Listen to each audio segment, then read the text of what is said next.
আল্লাহ পাক প্রথমে ছেলেদেরকে বললেন, শোনো, সূরা নূর 30 নম্বর আয়াত। আল্লাহ পাক ছেলেদেরকে বললেন, তোমরা তোমাদের চোখ নিচু রাখো, এটা আমাদের দায়িত্ব। প্রত্যেকটা ছেলের দায়িত্ব বেগানা মেয়েকে দেখলে চোখটা কি করবে? নিচু করবে।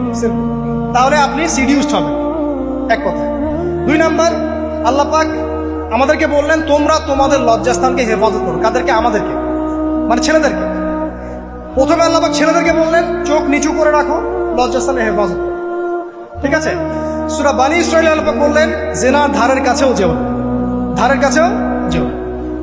আল্লাহ পাক আরো বললেন, যদি কেউ জিনা করে ফেলে, সূরা নূরে, তাহলে তাকে 100টা বেত্রাঘাত করতে হবে। কয়টা? 100টা, এবং 1 বছরের জন্য তাকে বহিষ্কার করতে হবে। আল্লাহ পাক শাস্তিও দিলেন, শুধু তাত্ত্বিক বিধান দেন নাই, শাস্তিও দিয়েছেন। কারণ শুধু তাত্ত্বিক বিধান দিয়ে হবে? আমি যদি ওয়াজ করে বেড়াই, ভাই মদ খায় না, মদ খায় না, কোনো শাস্তি না অ্যাপ্লাই করি, তাহলে কি মদ ছাড়বে মানুষ? আমরা যদি বলি হত্যা করা মহাপাপ, মহাপাপ, দুর্নীতি করা মহাপাপ, মানুষ দুর্নীতি ছাড়বে? ছাড়বে না, যতক্ষণ না শাস্তি নিশ্চিত করা যাচ্ছে। আল্লাহ পাক তাত্ত্বিক কথা শুধু বললেন না, শাস্তিও নিশ্চিত করলেন। তারপর আল্লাহ পাক আরো বললেন, যদি বিবাহিত কোনো ব্যক্তি ব্যভিচার করে, তাহলে তাকে রজম করতে হবে, মাটিতে পুঁতে তাকে পাথর নিক্ষেপ করে হত্যা করে। ঠিক আছে? শাস্তি। এরপরে দেখেন আল্লাহ পাক মেয়েদেরকে বলছেন, মেয়েদেরকে বলছেন, তোমরা মূলত ঘরে থাকো, যদি বাইরের পরিবেশ তোমাদের অনুকূলে না থাকে, তোমরা ঘরে অবস্থান করো।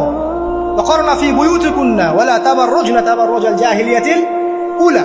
তোমরা মূলত ঘরে থাকো। জাহিলি যুগে মেয়েরা যেভাবে নিজেদেরকে প্রদর্শন করে বেড়াতো, এই কাজটা তোমরা করো না। যদি করো তাহলে সমাজে বেহায়াপনা, ফাহিশা বেড়ে যাবে, তোমরা নিজেরাই ক্ষতিগ্রস্ত হবে, যেটা ওরা হচ্ছে এখন। আচ্ছা, এরপর আল্লাহ পাক আরো বললেন, হে নবী, আপনি আপনার স্ত্রী এবং মুমিন নারীদেরকে বলেন, তারা যদি বাহিরে যায় যেন জিলবাব দিয়ে তাদের পুরো বক্ষ দেশটাকে ঢেকে নেয়। তাহলে পোশাকের সংস্কৃতির শেকড় কোত্থেকে শিখবো? আমি কোত্থেকে শিখবো? আল্লাহ পাক কর্তৃক নাজিলকৃত সর্বশেষ ঐশী গ্রন্থ থেকে শিখবো নাকি?